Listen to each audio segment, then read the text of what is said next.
Change.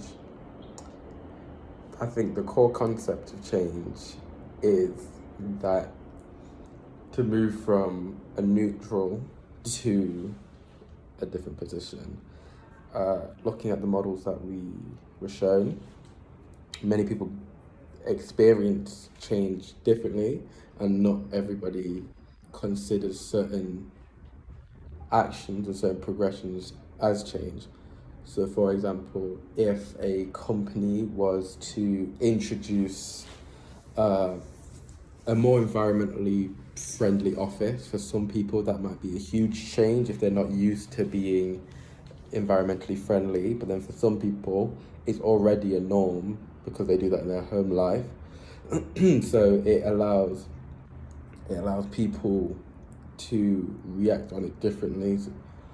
And I think a good way to have effective change, to allow change to occur peacefully and naturally throughout everyone, is to increment the goals. So, for example, have some people start with just keeping their desk tidy or using the recycling bin, and for others, it's like making sure that their food waste goes in the food waste bins. And I think with change, the biggest issue I think that arises with change, and an issue that causes the most resistance, is people not being explained the reasons for the change, or not being explained as to why the change is not only necessary but beneficial for themselves. And communication is a very, very big part of the change. So if people were spoken to and are allowed to fully understand, then using the model, they will slip into chaos and move out of it a lot quicker and move on to um, the initialization and the assimilation of the said change. Whereas if somebody is just told to change with no help on how to change, with no help on why the change is necessary and why it's good for them, then they may stay in the chaos and they may even abandon simply because they don't understand the change, and it's less of a mutual thing and it's forced upon them. And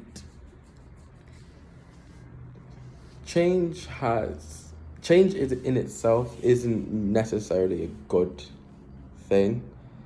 I think that many people may disagree with a change. Some changes aren't always fruitful. Some changes may put you in a worse position than your starting position. That it's not always. People associate change with the act of moving forward, and it's not. That's not always the case. It's not always you moving forward. It could be that you spend years doing a great change just to revert back to where you were. So I think change is very individual, and I think people need to understand, and that people need to